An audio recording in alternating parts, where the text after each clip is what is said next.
வணக்கம் வணக்கம் நண்பர்களே, நான் உங்கள் நீரா செல்வி. எல்லோரும் எப்படி இருக்கீங்க? போன காணொலியில் நம்ம காலையில் 6 மணிக்கெல்லாம் திருக்கோணேஸ்வரம் கோயிலுக்கு போயிருந்தோங்க.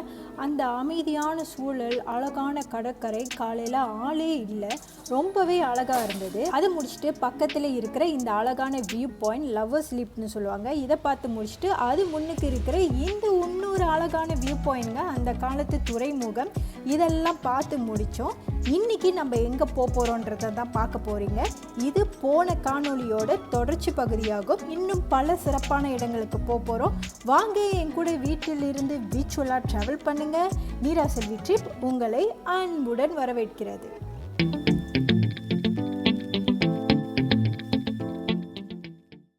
இப்போ நம்ம மதியம் சாப்பாடை முடிச்சுட்டு வந்திருக்கிற முதல் இடம் பேர் திருக்கோணமலை கன்னியா சுடுநீர் ஊற்றுங்க. திருக்கோணமலை நகரத்திலிருந்து சுமார் 8 கிலோமீட்டர் தூரத்தில் தான் இந்த ஒரு பிரபலமான இடம் அமைஞ்சிருக்குங்க. இப்போ நம்ம டிக்கெட்டை வாங்கிட்டு உள்ளுக்கு போவோம், வாங்க. இதுதான் டிக்கெட் கவுண்டர். 100 ரூபாய். உள்ளே போகிறதுக்கு ஒரு ஆளுக்கு 100 ருபீஸுங்க. நம்ம அதை கொடுத்துட்டு டிக்கெட் வாங்கிட்டு உள்ளுக்கு போக வேண்டிதான். இந்த கன்னியா சுடுநீர் ஊற்றில் மொத்தம் 7 கிணறு இருக்குங்க.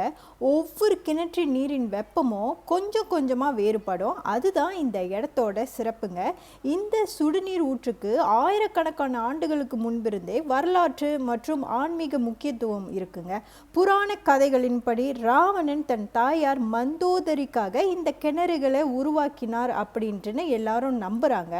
மக்கள் நம்பிக்கைப்படி இங்கே குளித்தால் தோல் நோய்கள், மூட்டு வலி, உடல் சோர்வு போன்றவை எல்லாம் குணமாகும்னு சொல்கிறாங்க. அதனால தான் இங்கே தினமும் பல பக்தர்களும் சுற்றுலா பயணிகளும் இங்கே வந்து குளிக்கிறாங்க. இங்கே கிணத்துல முழுக்கி குளிக்க மாட்டாங்கங்க. ஒவ்வொரு கிணற்றிலிருந்து ஒரு குடம் நீர் எடுத்து அப்படியே அவங்க ஒரு மூச்சில் ஊற்றிக்கொள்வது தான் இங்கே வழக்கங்க. ரொம்ப ஆழம்லாம் இல்லை, உங்களுக்கு பார்த்தாலே தெரியுது. ஒவ்வொரு கிணறும் வந்து அதோட சூடு வேறு வேறு மாதிரி தான் இருக்குது, ஆனால் நல்லா சூடாக இருக்குது. வெதருக்கும் இதுக்கும் குளித்தா ரொம்ப நல்லா இருக்கும். எல்லாரும் இப்படி தான் வந்து குளிப்பாங்க. நம்ம குளிக்கல, தண்ணி மட்டும் தெளிச்சிட்டு போகிறோம். ஆனால் மாற்றுறதுக்கு, குடை மாற்றுறதுக்கும் அங்கே தனியாக ஒரு அறைகள்லாம் செஞ்சு வச்சுருக்காங்க.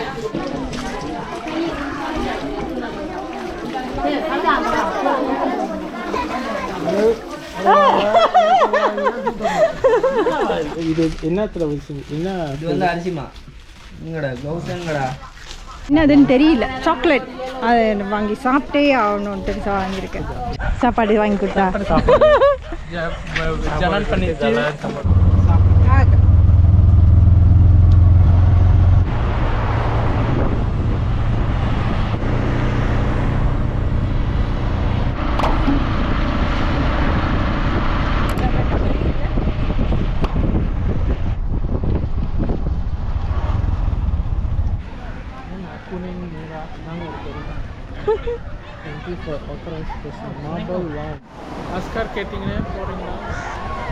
ஓ, அனுமதி அளிக்கப்பட்ட நபர்களுக்கு மட்டும், அப்படின்னா ப்ரைவேட்டாக தான் இருக்கும். இதுதான் மார்பிள் பீச். ஆனால் வாவ், நிறையா பேர் இருக்காங்க, ஃபுல்லாக ஆளு.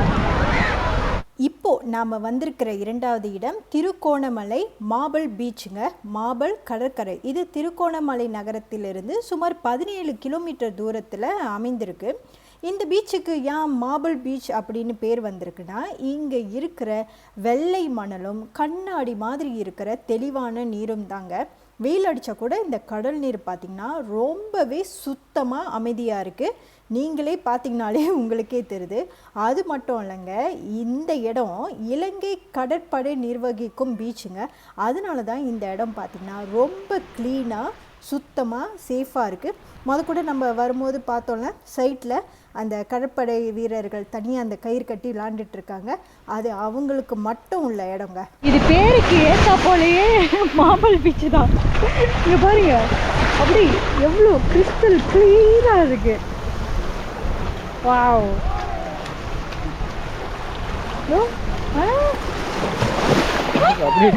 அதான் இங்கே மாடு, காக்கா, அதுக்கப்புறம் அவங்களே அங்கே எல்லாம் சமைச்சு சாப்பிட்றாங்க. இங்கெல்லாம் பிக்னிக்,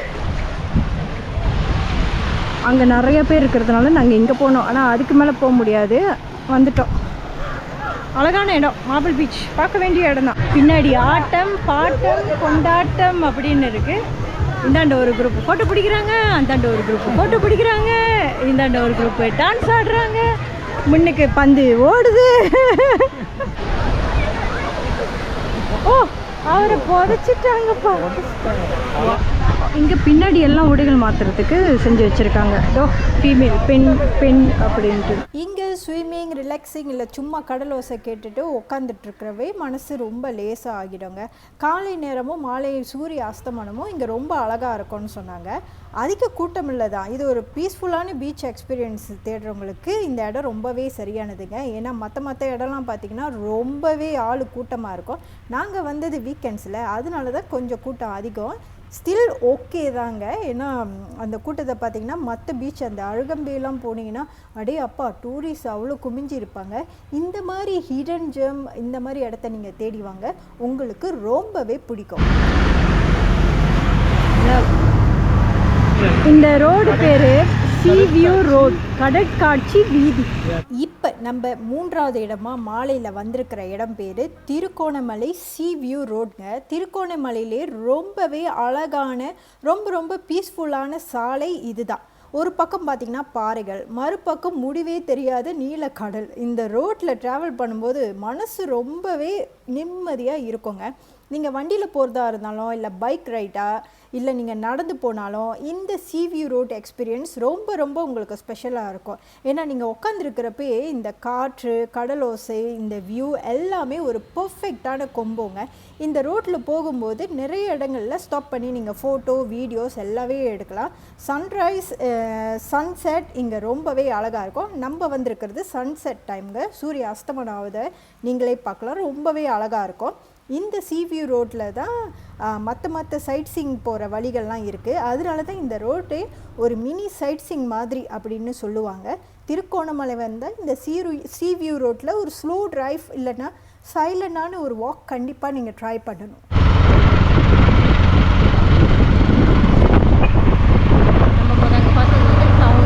அடுத்து நம்ம வந்திருக்கிறது ஒரு அழகான ஆலயம்ங்க. திருகோணமலை பத்ரகாளி அம்மன் கோவில். அன்ஃபார்ச்சுனேட்லி நட சாத்திட்டாங்க. இங்கே கோவில்லாம் 6:30 மணிக்கு சாத்திடுவாங்க. ரொம்ப அழகான கோவில், பிரபலமான கோவிலுங்க.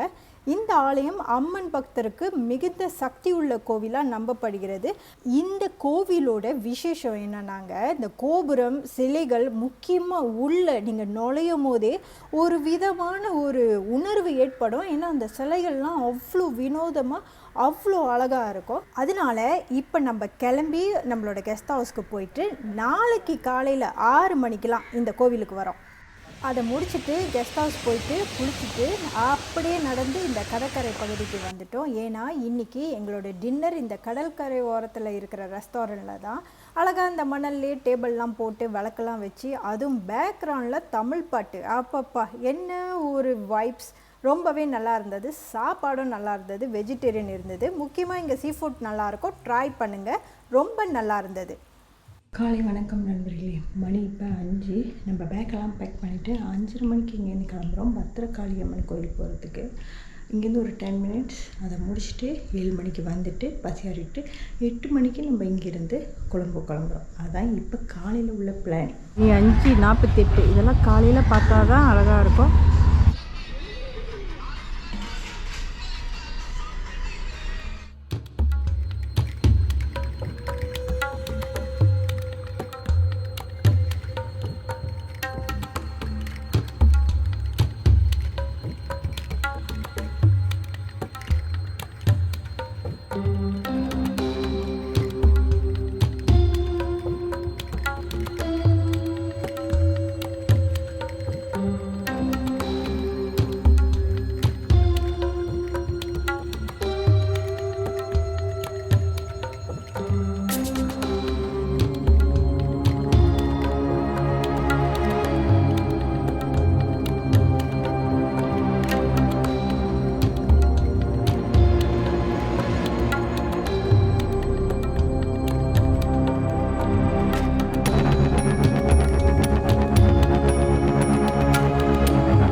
நீங்களே கோவிலை பார்த்தீங்களா, எவ்வளவு அழகாக யூனிக்காக அப்படியே நம்மளை மெய் சிலிர்க்க வச்சிருச்சுல. இந்த கோவில் 18 மகா சக்தி பீடங்களில் தேவியின் இடுப்பு பகுதி விழுந்த பீடமாகவும், தந்திர சூடாமணி கூறும் 51 சக்தி பீடங்களில் தேவியின் சிலம்புகள் விழுந்த பீடமாகவும் சொல்கிறாங்க. இன்னும் சிலர் உண்மையான சக்தி பீட கோவில் போர்த்துகீசிய படையெடுப்பில் இடிக்கப்பட்டு விட்டதால் இந்த கோவிலோட அம்மன் சன்னதியே சக்தி பீடமாக வணங்கப்படுகிறதுன்னு சொல்கிறாங்க. இந்த ஆலயத்தோட வரலாற்றினை திட்டவட்டமாக நம்மளால் கூற முடியவில்லை என்றாலும், இந்த ஆலயத்தில் கிடைத்துள்ள இந்த கல்வெட்டுகள், கர்ண பரம்பரையாக வழங்கி வரும் கதைகள், அந்த கதைகளோடு தொடர்புடையதாய் இப்போ இந்த ஆலயத்தில் இருக்கிற விக்கிரங்கள் எல்லாவற்றையும் ஆதாரமாக கொண்டு தான் முதலாம் ராஜேந்திர சோழன் காலமாகிய 11ஆம் நூற்றாண்டில் இவ்வாலயம் ரொம்பவே சிறப்புடையதாக இருந்திருக்கு அப்படின்ட்டுன்னு சொல்கிறாங்க. அப்போ பார்த்துக்கோங்களேன் எவ்வளவு பழமையான சக்தி மிகுந்த கோவில்னு. நாங்கள் சாமிலாம் கும்பிட்டு விநாயகர்கிட்டேருந்து எங்களுக்கு பொங்கல்லாம் கிடச்சிருச்சு. தோப்பு கரணெல்லாம் போட்டு வாங்கினோம் பொங்கலை. அப்படி நாங்கள் வர வழியில் ஒரு ஸ்டாலில் தோசை பேக் பண்ணி வச்சுருந்தாங்க, வாங்கிட்டு வந்துட்டோம். கோயிலேருந்து வந்துட்டு நாங்கள் வரும்போதே பசியார வாங்கிட்டு வந்துட்டோம். கோயிலேருந்து பொங்கல்லாம் கொடுத்தாங்க. இதோ நாங்களே தண்ணி கலக்கி நாங்களே சாப்பிட்றோம். திவா என்ன தண்ணி கலக்க சொன்னார், போய் சொந்தமாக கலக்கிங்கன்னுட்டு. போன வீடியோவில் கூட சொல்லியிருந்தேன், இந்த கெஸ்ட் ஹவுஸ் பேர் அலாஸ்கா பெட் லவர். booking.comல தேடினாலே கிடைக்கும். உங்களுக்கு பூனை நாய் ரொம்ப பிடிக்கும்னா இங்கே வாங்க. இந்த கெஸ்ட் ஹவுஸோட ஓனர் பிரசாந்த், இவர் கூட வெரி ஃப்ரெண்ட்லி. இங்கே வேலை செய்கிற அக்காலாம் பார்த்திங்கன்னா ரொம்பவே ஃப்ரெண்ட்லி. ஒரு வீட்டில் இருக்கிற மாதிரி ஒரு ஃபீல் இருக்கும். நிறையா டிப்ஸு கொடுப்பாரு, ரீசனபிளான ப்ரைஸு. நீங்கள் கொடுக்குற இந்த காசும் ரொம்பவே சப்போர்ட்டிவாக இருக்கும் இந்த பூனை நாய்களுக்கு எல்லாம். கண்டிப்பாக த்ரிங்கோ வந்தீங்கன்னா இந்த இடத்த கன்சிடர் பண்ணுங்கள். என் பேர் நீரோ, ஆண்டியோட பேர் சுமதி. இங்கே வந்தீங்கன்னா இவங்க 2 பேர்த்தையும் பார்க்கலாம். அக்காட்ட மறக்காம டீ வாங்கி கொடுங்க. அண்ணன் தான் நம்மளை இன்னைக்கு கொழம்பு கூட்டிகிட்டு போகிறாரு. இப்போ நம்ம த்ரிங்கோலேருந்து நம்மளோட ஃபைனல் ஸ்டாப் அதாவது கொழும்பு போயிட்டுருக்கோம். 7 hours பிடிக்கோங்க. கிட்டத்தட்ட 260 கிலோமீட்ரு. ரொம்ப டிராஃபிக்காக இருந்தால் இன்னும் லேட் ஆகும். அதனால தான் நம்ம காலையில் 8 மணிக்கெலாம் கிளம்புறோம். நம்ம அங்கே போயிட்டு இன்னும் சில இடங்களை பார்த்துட்டு அதுக்கப்புறம் தான் நம்ம மலேசியாவுக்கு போகிறோம். ஒரு நாள் அங்கே தங்குவோங்க. 8 மணிக்கு த்ரிங்கோலேருந்து கிளம்பணும். 3 மணிக்கு நாங்கள் வந்து சேர்ந்துட்டோங்க. நான் இந்த வாட்டி சூஸ் பண்ண ஹோட்டல் பேர் கிராண்ட் பெல் ஹோட்டல் கொழும்போங்க.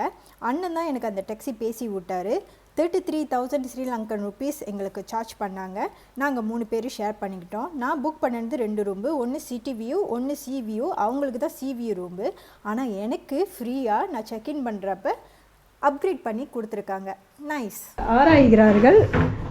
இந்த ரூம் நல்லா இருக்கா? ஆமாம் ஆமாம். இப்போயே வந்து இப்போ வந்துச்சு பாருங்கள், அங்கே தான் சன்செட்.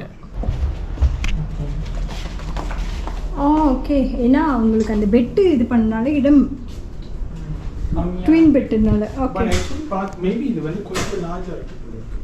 ஆமாம் ஜி. நாங்கள் ஹோட்டல் இறங்கணுன்னே 100 மீட்டரில் ஆனந்த் பவன் இருக்கா, அங்கே நாங்கள் போயிட்டுருக்கோம் சாப்பிட்றதுக்கு. பசி எடுத்துருச்சு, எல்லாருக்குமே பசி எடுத்துருச்சு. இதோட நம்ம காணொலியை முடிச்சுக்குவோங்க.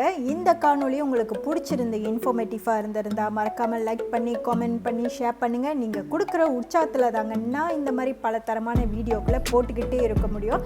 அடுத்த காணொலியில் கொழும்புல எங்கெங்கே சுற்றி பார்த்தோம் அப்படின்றத தான் உங்களை நான் வீச்சுவலாக கூட்டிகிட்டு போக போகிறேன். அதுதான் நம்ம ஸ்ரீலங்கா சீரீஸோட கடைசி காணொலிங்க. மறக்காமல் பாருங்கள், உங்களுக்கு ரொம்பவே பிடிக்கும். அது முடித்தோன்னே இன்னொரு இன்ட்ரெஸ்டிங்கான சீரீஸை நீங்கள் பார்ப்பீங்க. இப்போதைக்கு உங்களிடமிருந்து விடைபெறுவது உங்கள் நிரா செல்வி.